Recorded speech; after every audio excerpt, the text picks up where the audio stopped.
Donc, les dernières quelques semaines, on a fait notre série Les Racines.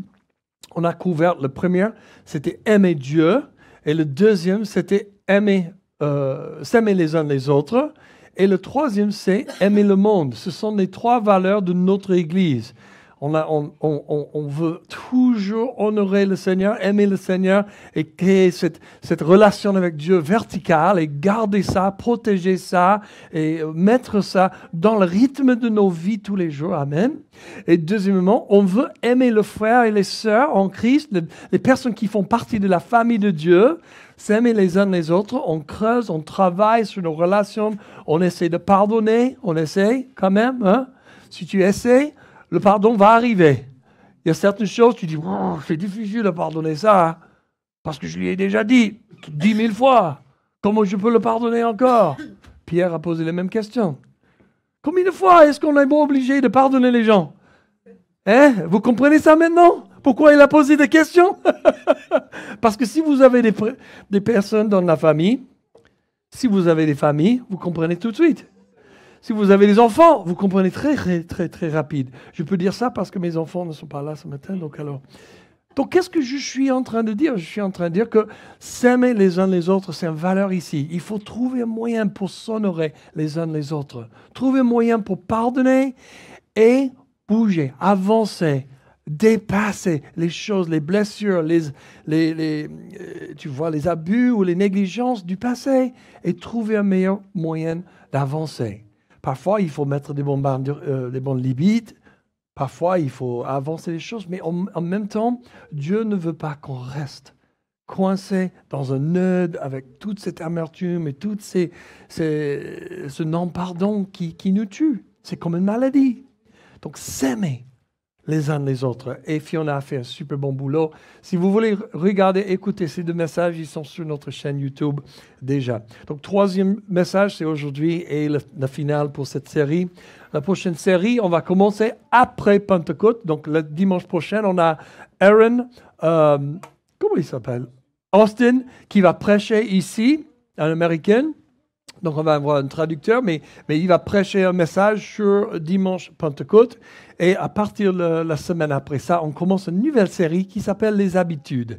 Et on va parler des habitudes de Dieu, l'habitude du royaume et comment en fait annuler et enlever toutes les mauvaises habitudes qu'on a dans nos vies et remplacer avec les habitudes que Dieu veut selon le royaume de Dieu. Amen. J'ai une petite compétition ce matin, mais ce n'est pas grave. Tu veux poster le Genèse 1, 27 à 28. On a deux versets à lire ce matin pour commencer. Genèse 1, 27, 28. Dieu créa l'homme à son image. Il le créa à l'image de Dieu. Il créa l'homme et la femme. Dieu les bénit et leur dit, reproduisez-vous, devenez nombreux, remplissez la terre et soumettez-la. Dominez sur les poissons de la mer, sur les oiseaux du ciel et sur tout animal qui se déplace sur la terre. Là, on a la commission originale de Dieu. Dominer, multiplier, avancer, influencer tout le monde. Genèse 12, 1 à 5, on avance 12 chapitres, mais quelques centaines d'années, j'imagine. On a Abraham. C'est après Noé et l'arche de Noé, mais on a la vie d'Abraham ici. 12, 1 à 5. L'Éternel dit à Abraham, quitte ton pays, ta patrie et ta famille, et va dans le pays que je te montrerai. Je ferai de toi une grande nation, je te bénirai, je rendrai ton nom grand, et tu seras une source de bénédiction. Tout le monde regarde ton voisin et dit, source, tu es une source de bénédiction. Tu n'es pas une bénédiction, une source de bénédiction, c'est-à-dire les sources. Wouh! Qui aime bien ça? Moi, j'aime bien ça. Ok, il continue. Je bénirai ceux qui te béniront et je maudirai ceux qui te maudiront. Donc, ce n'est pas ton boulot de maudire les gens. Déjà, ils ont Dieu contre eux. Peut-être il faut avoir un peu de miséricorde contre eux. Et toutes les familles de la terre seront bénies en toi. Abraham partit conformément à la parole de l'Éternel. Ça, c'est un message tout de suite là. Abraham partit conformément à la parole de l'Éternel. C'est-à-dire qu'il a obéi ce que Dieu lui a demandé. Et Lot partit avec lui, c'est son neveu. Abraham était âgé de 75 ans lorsqu'il quitta Charan. Vous comprenez ça? Toute sa vie, c'était à Charan. Bon, il y avait un petit moment à Ur, les Chaldéens, et son papa a quitté Ur vers la terre promise. On ne sait pas son histoire exactement. Peut-être Dieu lui a appelé aussi à aller à la terre promise, mais lui, il s'est arrêté à Charan. Et je ne sais pas si tu peux mettre le carte là. On va juste visiter ça vite fait. Désolé, c'est en anglais, mais on voit quand même qu'ici, on a Ur. Et son papa a décidé d'aller jusqu'à Charan, mais jamais descendu dans la terre promise, c'est là, c'est Israël. Donc, il s'est arrêté là, ils ont mis les racines et ils ont juste grandi la famille là. Donc, Abraham a grandi un tout petit peu là, mais la plupart de sa vie, là à Haran, et à 75 ans, encore, Dieu lui demande, quitte ta patrie. Oh, 75 ans quand même, peut-être 35 ans, oui. J'avais 35 ans quand Dieu m'a... Bon, Christy et moi, on a quitté quand j'avais 30 ans pour Autriche, et après on est passé par Hongrie.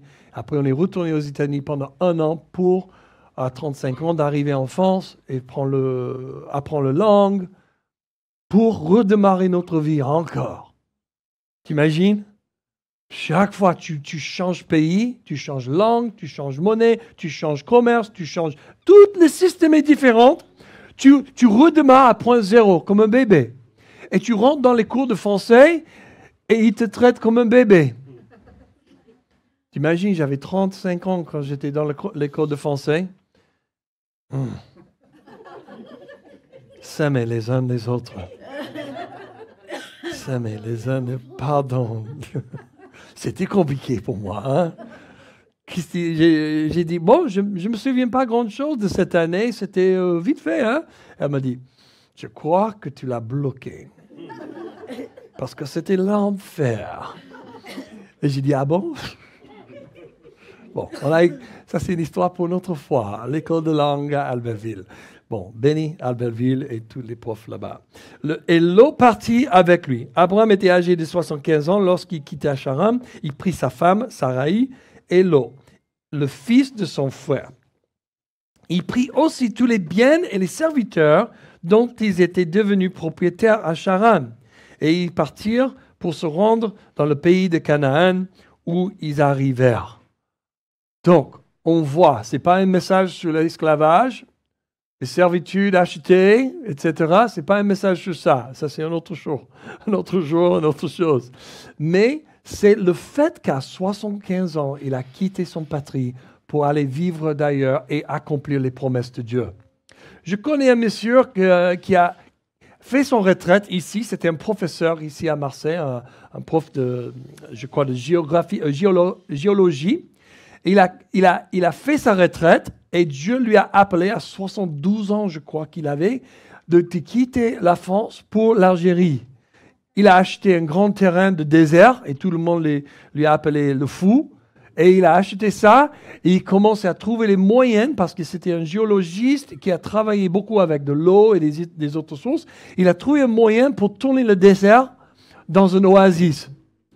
Il avait plusieurs hectares et tout d'un coup, tous les autres Algériens, ils commencent à dire, c'est qui ça? Qu'est-ce qu'il fait là-bas? Et au fur de 5, 6, 7 ans, c'est devenu une jungle. Des plantes, des tomates, de tous les légumes et toutes ces choses. Et à ce point-là, vers 80 ans, les gens commencent à demander, comment tu fais cela? Ça a pris 7, 8 ans juste pour attirer l'attention pour qu'ils puissent demander ça. Et après ça, il commence à évangéliser les gens dans cette région. Donc, à 90 ans, je crois qu'il avait un bon groupe qu'il a évangélisé et il était en train de faire des disciples pour Jésus. Incroyable. Qu'est-ce que tu vas faire pour ton retraite? Bonne question, hein? Bon, j'aimerais bien juste lire une petite citation d'un des personnes que j'aime bien. Il s'appelle David Bosch. C'est quelqu'un qui est un expert en mission. Il dit, la mission était comprise comme découlant de la nature même de Dieu. Parce qu'on parle d'Abraham, il était en mission. Dieu lui a donné une mission à accomplir, donc il est parti. Comme son père probablement, mais il est parti. Ok, donc on parle de la mission. Était comprise comme découlant de la nature même de Dieu. Le Père, le Fils et le Saint-Esprit envoient l'Église dans le monde. Un mouvement de Dieu vers le monde. L'Église est considérée comme un instrument de cette mission. Il y a une Église parce qu'il y a une mission. Et non l'inverse. C'est intéressant ça. Ça dit qu'il y a une mission, alors l'Église existe. Dieu avait besoin d'une Église pour que sa mission soit accomplie. Nous sommes l'épouse de Jésus parce que Dieu a une mission. Il voulait, depuis le début, depuis la chute, récupérer ses enfants. Point. Et il a trouvé le meilleur moyen de le faire, c'est de créer une Église. C'est incroyable quand tu penses comme ça. Je vais juste lire quelques phrases. Lorsque Dieu a créé l'homme et a changé de dominer la terre, il était chargé de dominer la terre, il était en mission. Dans le récit de la Genèse, nous voyons que Terah, le père d'Abraham, a pris sa famille et a quitté Ur. Mais il n'a fait qu'une partie du chemin vers Canaan, la terre promise. Dieu était en mission. Depuis Charan, Abraham a quitté le confort de sa famille pour se rendre en Canaan avec sa femme, son neveu, tous leurs biens et les gens qu'ils avaient rassemblés autour d'eux. Dieu était en mission. Lorsque Moïse a créé le tabernacle pendant les 40 ans passés dans le désert, amenant le peuple de Dieu à sa terre promise, Dieu était en mission. Lorsque David a été choisi comme roi d'Israël pour amener les nations à Dieu, Dieu était en mission. Merci. Lorsque Dieu a envoyé son Fils unique sur terre pour racheter, réconcilier, restaurer le monde, Dieu était en mission.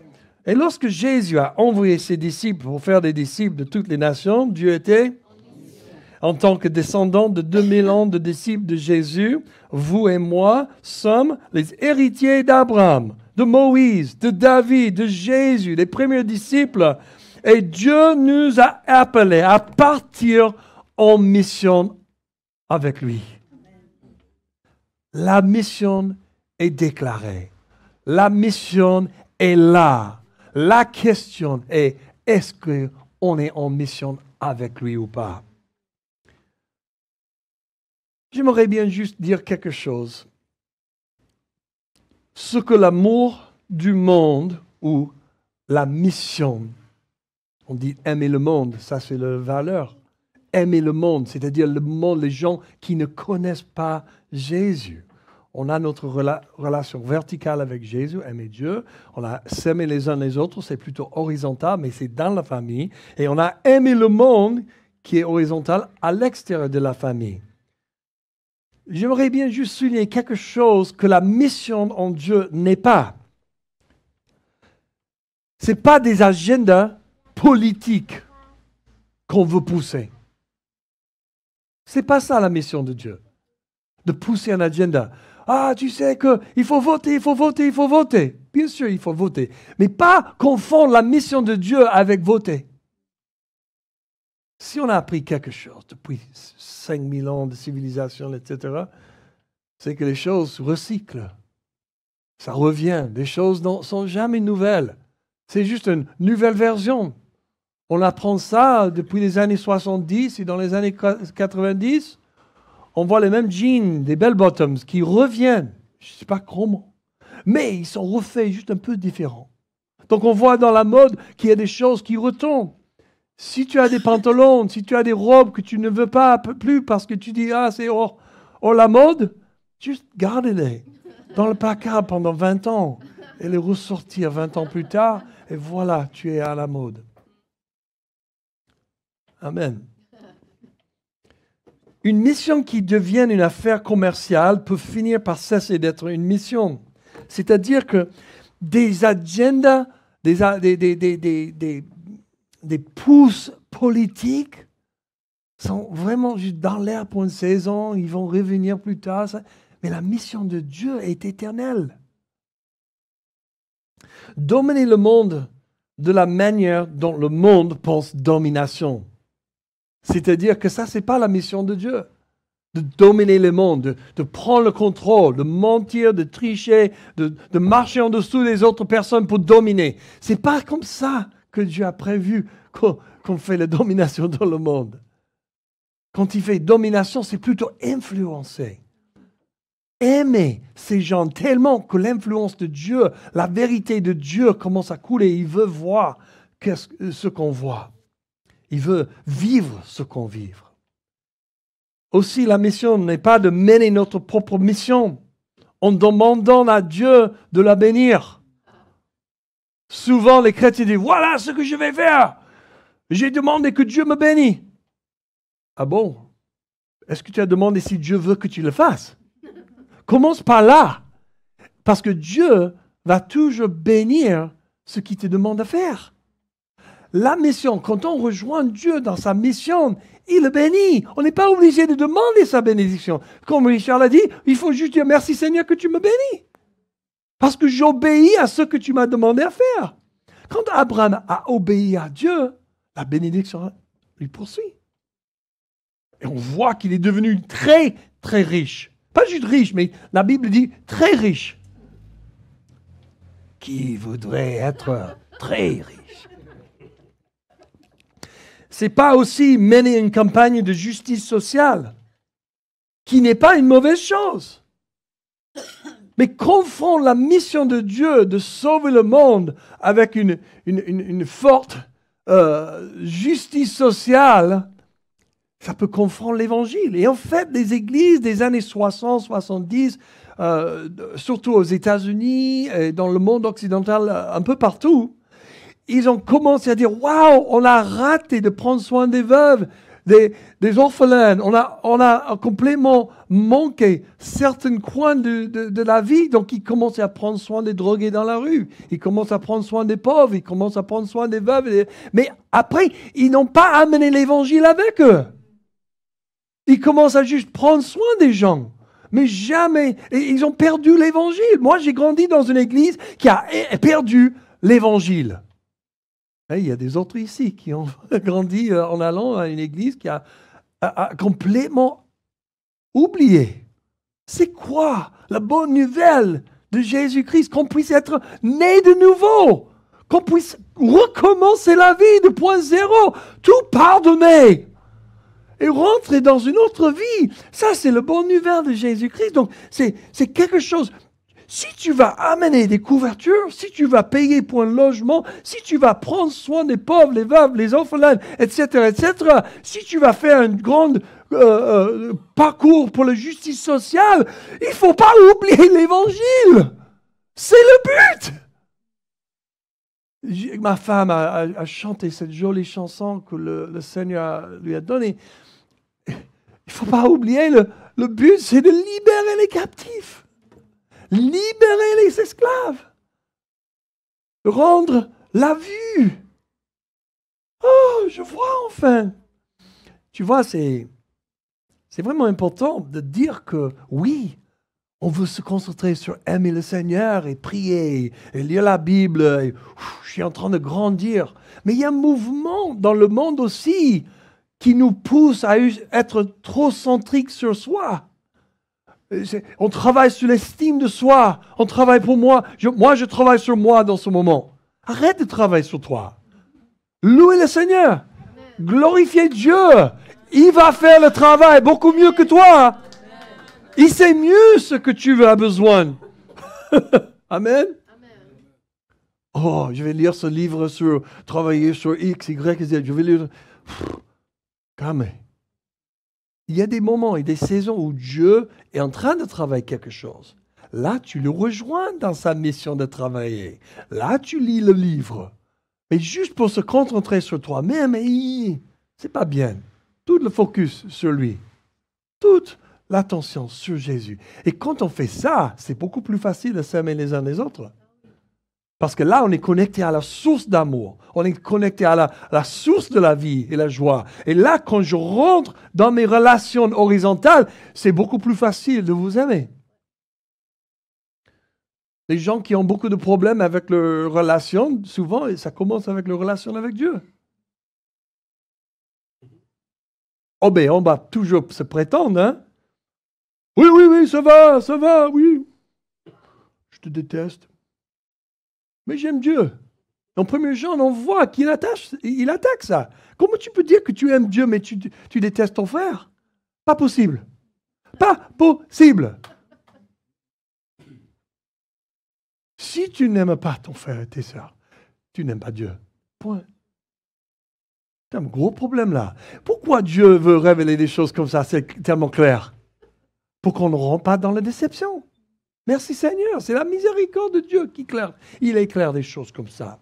Donc, quand on arrive à aimer Dieu et vraiment rentrer dans l'amour les uns pour les autres, il y a un débordement qui devrait naturellement, surnaturel, arriver pour les autres personnes. En pensant, waouh, j'ai expérimenté tellement de liberté, j'ai expérimenté tellement de joie, tellement etc., que je ne veux pas que les autres manquent ça. Jésus n'est pas mort juste pour 144 000 personnes. T'imagines?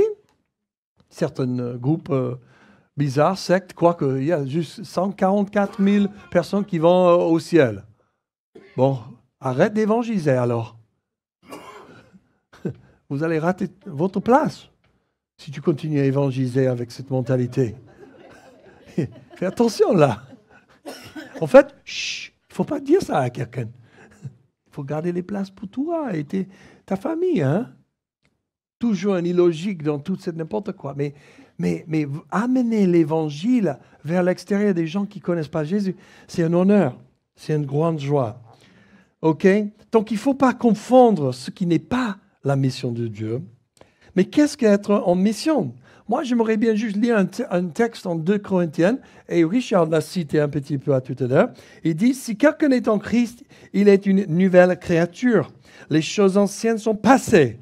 Tout le monde dit sont passées. Voici, toutes choses sont devenues nouvelles, et tout cela vient de Dieu, qui nous a réconciliés avec lui par Jésus-Christ, et qui nous a donné le ministère de la réconciliation. En effet, Dieu était en Christ. Est-ce que quelqu'un n'a jamais demandé si Jésus était Dieu? Dieu était en Christ. Et Christ est en nous. Emmanuel, Dieu avec vous, en vous. Point. OK. Il réconciliait le monde avec lui-même, en ne chargeant pas les hommes de leurs fautes. Et il a mis en nous la parole de la réconciliation. Nous sommes donc des ambassadeurs pour Christ, comme si Dieu adressait par son appel, adressé par nous son appel. Nous supplions au nom de Christ, soyez réconciliés avec Dieu. Qu'est-ce qu'on fait? Nous supplions au nom de Christ. À qui? Ce n'est pas pour les frères et les sœurs, parce qu'ils sont déjà réconciliés avec Dieu. C'est pour les autres à l'extérieur de la famille de Dieu. Soyez réconciliés avec Dieu. En effet, c'est lui qui n'a pas connu le péché, il a fait devenir péché, en parlant de Jésus, pour nous, afin qu'en lui, nous devenions la justice de Dieu. Être en mission avec Dieu signifie pour voir chaque jour,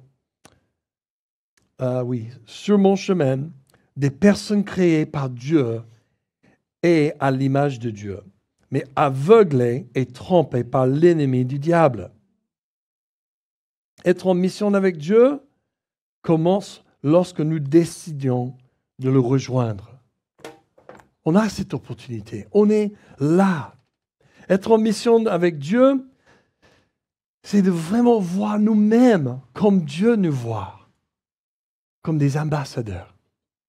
On n'est pas juste n'importe qui, avec aucune importance.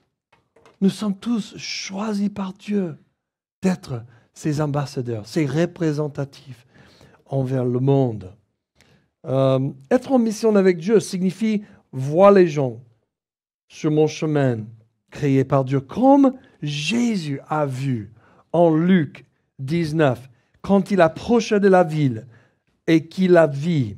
Jésus pleura sur elle et dit, « Si seulement tu avais toi aussi reconnu aujourd'hui ce qui peut te donner la paix.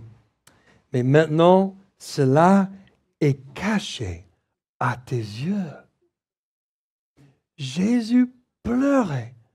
Il voulait vraiment voir les gens transformés, acceptés, repentants et venir à lui.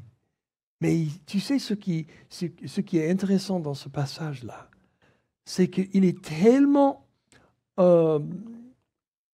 ému par ce moment, tellement touché. Pourquoi? Parce qu'il sait que s'il n'accepte pas, le message sera caché d'eux. C'est-à-dire que si l'évangile arrive chez toi plusieurs fois et tu continues à résister et de le retourner vers l'envoyeur, éventuellement, il y a comme un cache qui arrive sur tes yeux et tu te rends aveugle. Et c'est difficile pour toi d'approcher le royaume de Dieu. C'est comme un endurcissement de ton cœur et des écailles qui commencent à couche après couche pour couvrir les yeux, pour voir la vraie liberté. Bon, ce n'est pas le message du jour, mais ça devrait nous toucher. On doit voir les gens comme Jésus voyait les gens, avec une miséricorde, avec une compassion. Ils sont juste aveugles. On ne veut pas que les gens soient aveugles. On ne veut pas que les gens ne voient pas la liberté que nous avons en Christ, la paix qu'ils puissent expérimenter de l'intérieur à l'extérieur pour l'éternité. Donc, en tant que disciples de Christ, comment nous positionner au mieux pour atteindre les non-croyants? Merci de m'avoir posé la question. Et on va vous donner 4 réponses. La première, c'est la prière. Comment nous positionnons-nous pour atteindre, toucher les gens? Comment aimer le monde, en fait? Prier. D'abord, nous sommes un peuple de prière. La prière, c'est juste la communication avec Dieu. Moi, j'ai une amitié avec ma femme parce qu'on communique tout le temps. L'amitié, c'est le résultat de la prière. Le plus on communique avec Dieu, le plus on devient son ami. Point. Si tu ne parles pas avec Dieu, si tu ne communiques pas avec Dieu, tu ne seras pas son ami. C'est comme le président de la nation. Tu peux connaître pas mal des faits sur le président, mais si tu le croises dans la rue et tu dis « Hey, coucou Macron !» est-ce qu'il va dire « Hey, coucou Rache ?» Franchement, non. Peut-être il va dire « Coucou à l'arrache !» mais pas m'appeler par mon surnom. Parce qu'il ne me connaît pas. Le fait que je connais les faits sur lui, ça n'a rien à voir avec notre relation. Il faut que je parle avec lui pour se connaître. Il faut que j'écoute ce qu'il dit et il m'écoute ce que je dis. Sinon, il n'y a pas de relation, il n'y a pas d'amitié. C'est vrai ou pas? Je suis en train de mentir, quoi. OK. Donc, alors, on a la même chose avec Dieu. Donc, c'est comme une arme pour faire le bon bataille. La prière, mon amitié avec Dieu, dites cela. Je peux lui appeler à n'importe quel moment. Il va dire, oui Matt, qu'est-ce que tu as besoin? Ok, j'arrive. Si je n'ai pas une relation avec Dieu, si je ne communique pas avec Dieu, et je dis, oh Dieu, oh secours Dieu, peut-être il va arriver dans sa miséricorde, mais peut-être pas, parce qu'il dit, je ne te connais pas. On voit l'évidence de ça en Matthieu 7, quand Jésus dit, il y a beaucoup qui vont dire, oh Seigneur, Seigneur, Seigneur, on fait ça, on fait ça, on fait ça. Il dit, je ne te connais pas. Je ne te connaissais pas. Pourquoi je te laisse dans mon ciel? Je ne te connaissais pas. Oui, mais on a appelé ton nom, on a chassé des démons, on a fait toutes les choses que tous les gens dans l'Église ils devraient faire. Sauf connaître Dieu. Et en fait, c'est vraiment le but de Jésus.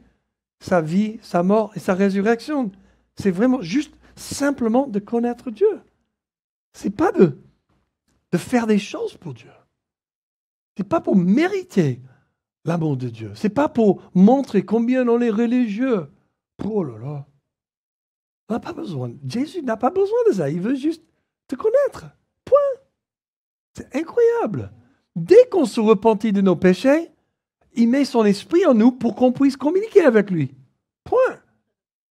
C'est comme la porte est ouverte pour connecter avec Dieu. Point. Après, on peut se tromper.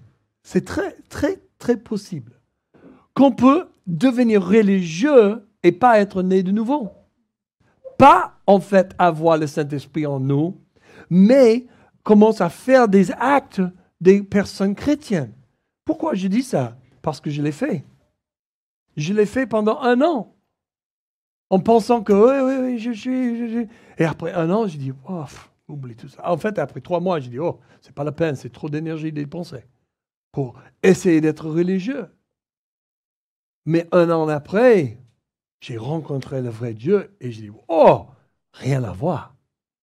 Parce que quand son esprit arrive à l'intérieur, ça change tout. Mais heureusement, j'avais des amis qui aimaient le Seigneur, qui ne lâchaient pas de prier pour moi. Et c'est exactement ce que je voulais dire. Nous sommes un peuple de prière, alors la prière, il faut prier pour les perdus. Surtout dans notre sphère d'influence, il faut prier. Deuxièmement, pour avoir l'audace de partager lorsque la porte s'ouvre. Et troisièmement, pour les nations qui nous entourent en tant qu'immigrants. Prie pour ces gens qui arrivent à Marseille, à ta ville, ton village. Prie pour ces gens. Ils ont besoin de Jésus. Et peut-être, et normalement, ils sont beaucoup plus ouverts quand ils ne sont pas chez eux. Quand ils sont déplacés, ils sont ouverts à Dieu. La quatrième chose, priez pour les nations géographiquement. Prie pour la Suisse, prie pour l'Andorre, prie pour Monaco, prie pour tous les Algérie, Tunisie, Maroc. Prie pour ces nations par le nom. OK? Donc ça, c'est la prière. La deuxième chose, investir. Il faut investir dans leur vie. Manger ensemble, rendre un service, etc. Deuxièmement, investir financièrement dans l'avancement de l'Évangile. Soit donner les offrandes à l'Église pour donner pour la mission, ou soit soutenir un missionnaire qui va d'ailleurs et fait un soutien, fait un partenariat avec elle ou avec lui pour qu'il puisse annoncer l'Évangile dans un autre pays ou dans un autre monde. Amen. OK. La troisième chose, c'est d'inviter les personnes dans votre vie. Si tu prends le temps pour investir, c'est beaucoup plus facile de les inviter. Si on est en train d'investir dans les gens qui ne connaissent pas le Seigneur, c'est beaucoup plus facile de les inviter à un culte de dimanche ou un petit groupe dans la semaine ou soit un événement spécial qu'on va faire. C'est-à-dire qu'on peut faire des différentes choses et on peut inviter les gens. Et il y a quelque chose pour chaque personne. Il y a des gens qui ne sont pas de tout intéressés dans quelque chose religieux, on va dire, dans le terme entre guillemets. Mais vraiment, quand on parle de ça, on parle de vraiment, il ne veut pas entendre l'évangile par contre. Donc, il ne faut peut-être pas inviter à l'église le dimanche matin. Peut-être inviter à, par exemple, si on a fait le kermesse, invitez-le à venir à notre kermesse où il n'y a pas de proclamation de l'évangile, c'est juste relationnel. Ou soit une soirée, dîner, Saint-Valentin, si on fait un petit événement spécial pour ça. Ou soit les inviter à une soirée film ou quelque chose. Mais invitez-les à quelque chose qu'on fait. Avant, on a fait les fêtes des nations chaque année. On a invité toutes les nations d'amener les plats et les desserts, etc. Et on a tous mangé. On avait un petit sketch de chaque pays, une petite présentation, des jeux. Il n'y a rien annoncé pour Jésus. Donc, il faut trouver ce qui est approprié à cette personne et invitez-les. Si on n'invite jamais les gens de rentrer dans notre monde, on ne va jamais avancer l'évangile chez eux. Bien sûr, on pense qu'on peut prêcher, on peut évangéliser, on peut apporter de bonnes nouvelles à eux, mais ça reste là, dans cette zone-là, un peu là, ils sont indépendants, toujours en train de dire, bon, ok, oui, je prie la prière, et ils restent tout seuls. Mais tout le monde a besoin de la communauté des frères et des sœurs. On ne peut pas vivre pour Jésus 100% si on n'est pas dans la communauté. Donc, il faut les inviter dans la communauté à un certain niveau, à ta choix. Et le quatrième point, c'est de allez-y. Prendre un voyage missionnaire à court terme. Et il y a des possibilités pour ça. Tu peux les faire juste, par exemple, localement. Tu peux participer dans le jour de kermesse. Tu prends la responsabilité pour un stand ou aider avec le nettoyage ou la préparation de la salle, etc. Ou aller dans les rues et inviter les gens de venir. Tu peux faire ça. On va probablement dans les prochains 12 mois établir une journée ou un jour de service où on demande à tous les quartiers juste autour de nous, de l'église, est-ce qu'il y a des gens qui ont besoin d'un service rendu? Et on forme des équipes un samedi avec des t-shirts qui disent jour de service et on rentre chaque personne qui a besoin de quelque chose, une petite réparation ou un lavage ou quelque chose, et on rentre autour de nous et on aide les gens. Tu vois, il y a des choses qu'on peut faire comme un petit court terme, mission court terme. Certaines sont plus évangéliques que les autres. Certaines, c'est juste rendre un service.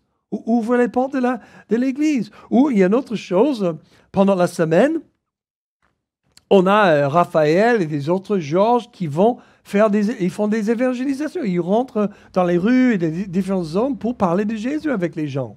On a une équipe missionnaire qui vient cette semaine et un autre qui vient en octobre, fin de septembre, début d'octobre.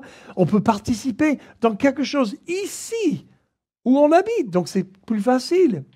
Et la dernière chose, allez-y, c'est de rejoindre l'équipe qui va partir la France pour un autre pays et faire 2 semaines, 3 semaines d'ailleurs pour évangéliser et faire partie.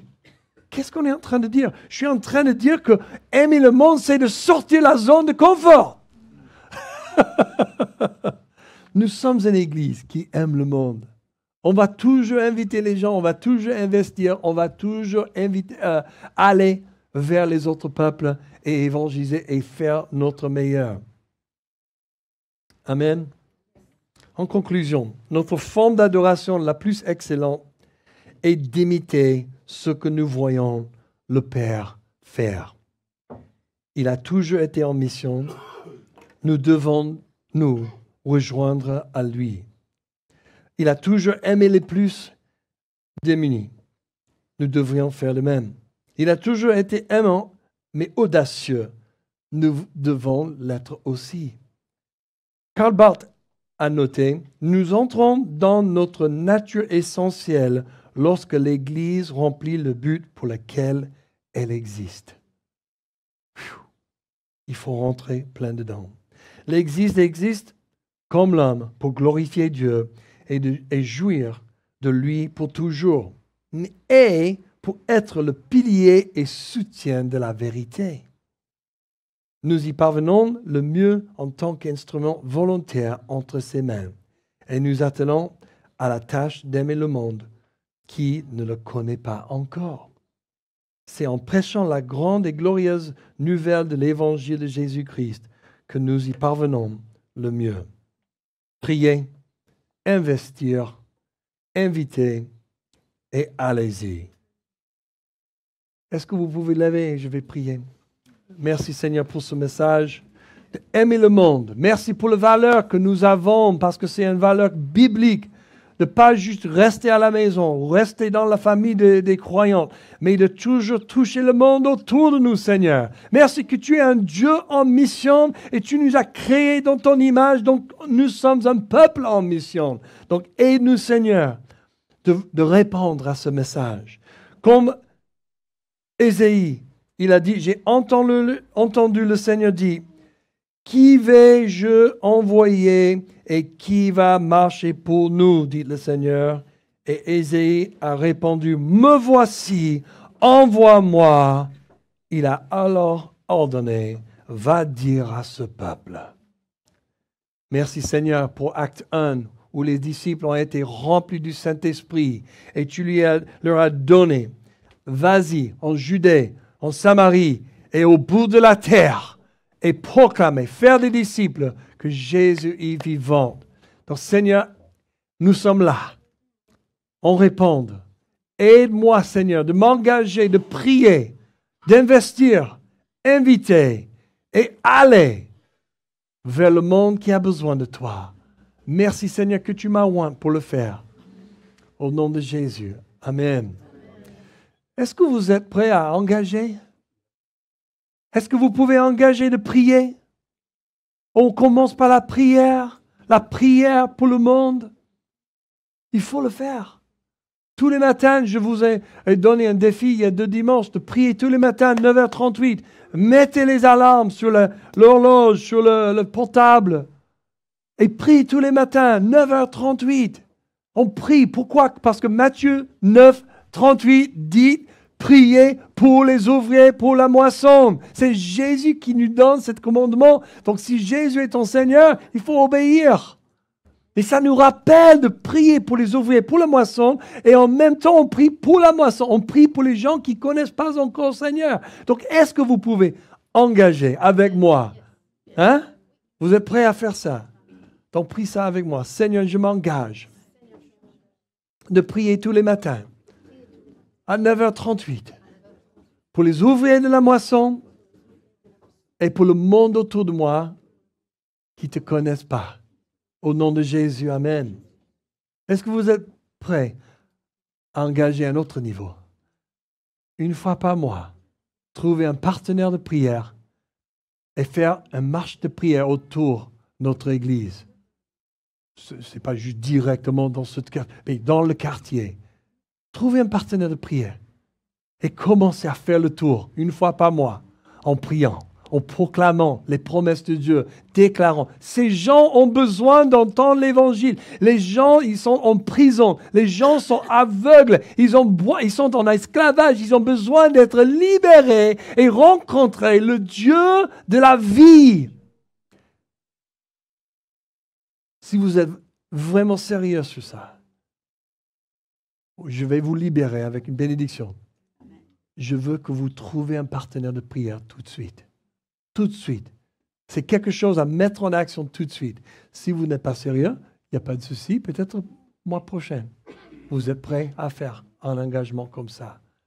On a besoin de prier. Parce que quand on prie, on commence à voir. Et quand on voit, Dieu nous place sur le chemin des autres. Amen. Que le Seigneur vous bénisse, que le Seigneur vous motive, que le Seigneur vous donne la force et la grâce de sortir la zone de confort et rentrer parmi le monde qui a besoin de Jésus. Soyez bénis, soyez envoyés comme des disciples, les envoyés, les apôtres, les ambassadeurs de Christ au nom de Jésus. Amen. Amen. Bonne journée, bon dimanche.